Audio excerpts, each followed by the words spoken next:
Let's get to the most exciting team here. They've had the most drama in the offseason, and this wide receiver room is stacked. We're going to talk about stacked wide receiver rooms. It is the Houston Texans with rookie phenom, well, no longer rookie, but phenom CJ Stroud out of last year's rookie class at the quarterback position. They also brought in Joe Mixon to cover that running back position that they needed to so much. Damian Pierce will back him up. In the wide receiver room, you still have Nico Collins, who's been a breakout star in Houston. You've still got Tank Dell, who's coming back from the broken leg. And don't forget You he got shot recently too.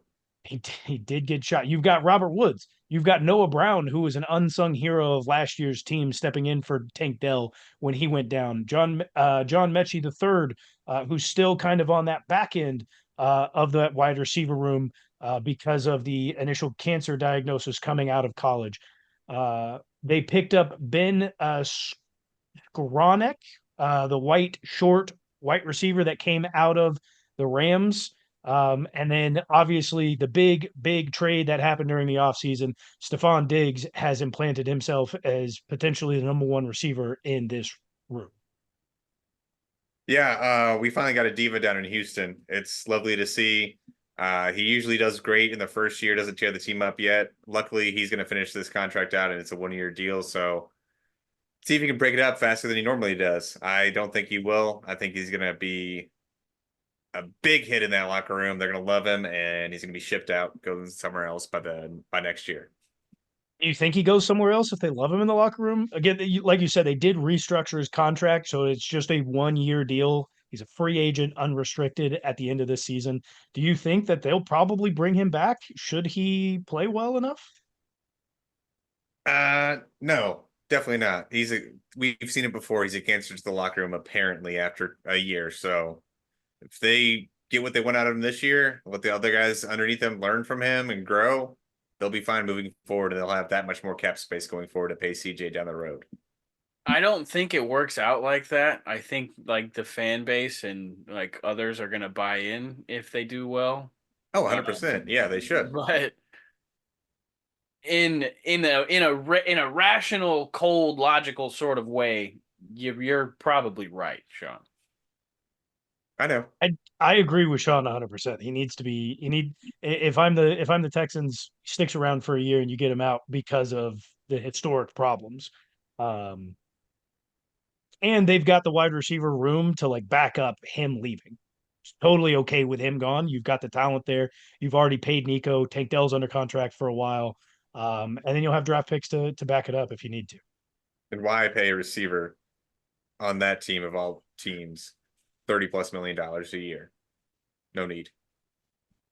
No need. So the media likes to bring up your Super Bowl window or whatever, and I think the Texans window is now starting to get pretty large. They got a lot of young pieces on both sides of the ball that are getting better.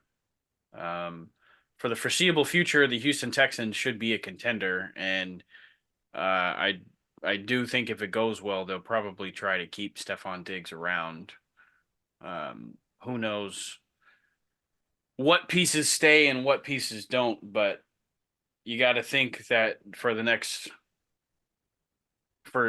rest of CJ Stroud's rookie contract, they're going to be a pretty damn good team. Does bringing in Stephon Diggs put them at the point where, as Chiefs fans, we just kind of assume that we're going to get to the AFC Championship game? Do we think that move has brought the Houston Texans to the level where they're going to meet us there? It brought him to the level of competing for a chance to be in that game. I Not would. necessarily they're winning it Which is convincingly, where they but were last year. I I feel think. like they have a better chance to win that game to get there now, though. I think they have the best chance to get into the AFC Championship game. There's too many other teams in the league that didn't necessarily get that much better. We've already talked about the Bills and how bad we think they're going to be this season. Bills Um, got worse. exactly. They got horrendous. As The Dolphins didn't really get better. Sure, the Ravens brought in Derrick Henry, but outside of that, they didn't really get better. When we look at the rest of these teams in the AFC that were on the top, like nobody really made strides to get better except for the Houston Texans. And it's not just on the offensive side, they've got the defensive side as well. They used a majority of their picks in the draft to go after young talent to bring in the positions that they were lacking the most. And that happens to be in the secondary. They brought in Kamari Lassiter and then Kalen Bullock. Both one's a corner, one's a free safety. So they have bolstered this defensive side that really needed it to go along with the pass rush that you're going to get from Will Anderson Jr. And then you've also still got Derek Stingley Jr. as their number one corner. I think that was the biggest piece that they needed to hit was not the offensive side, but the defensive side. And I think they did a really good job.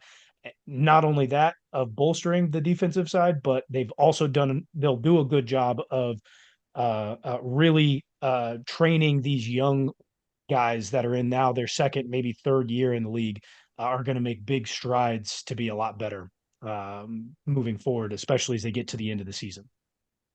Don't forget, I think the biggest piece they added on defense was Aziz Al-Shaair, linebacker that was with the Niners for a little bit. I think that was a big move for them.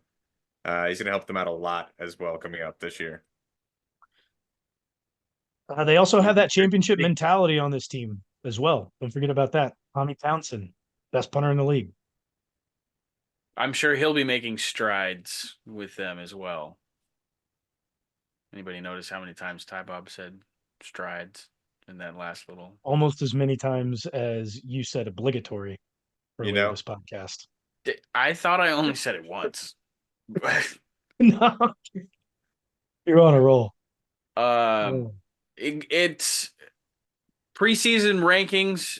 If it's not the Chiefs, man, it's the Texans, guys.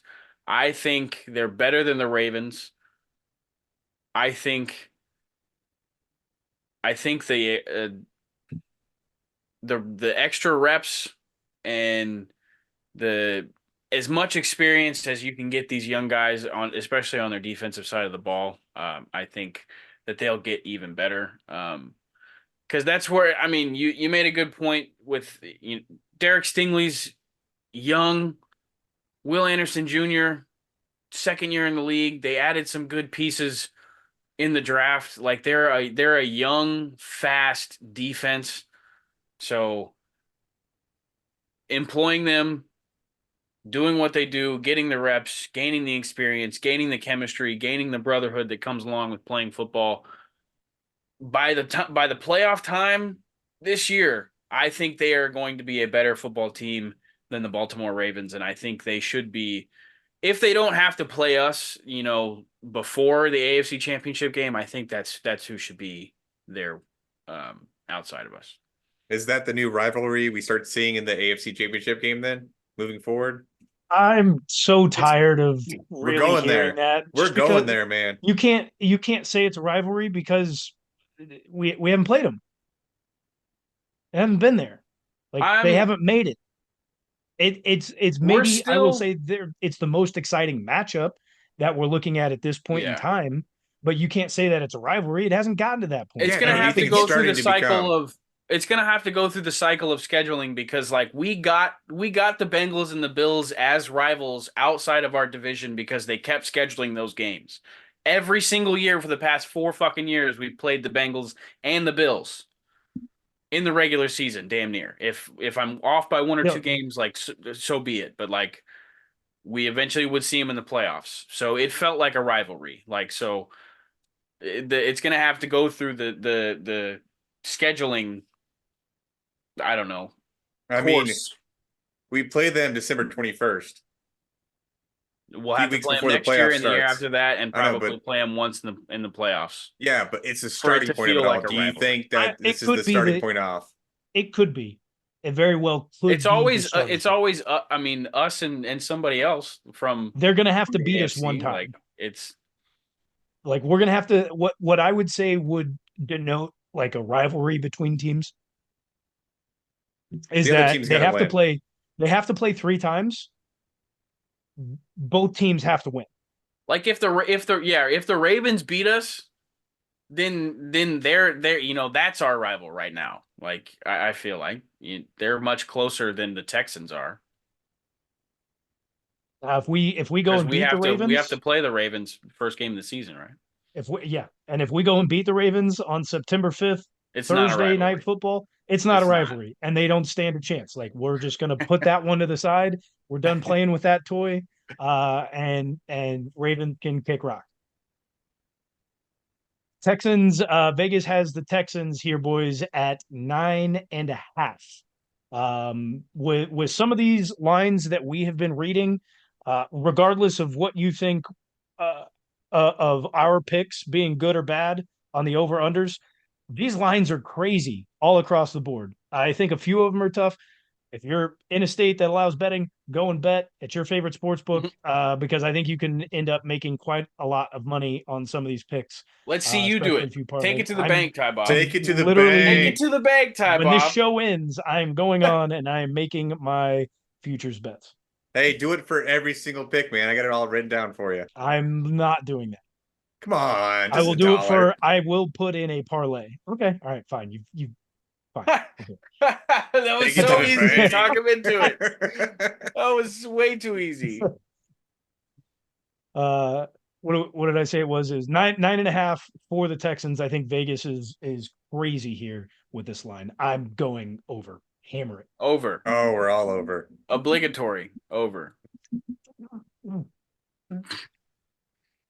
Obligatorily choose the over.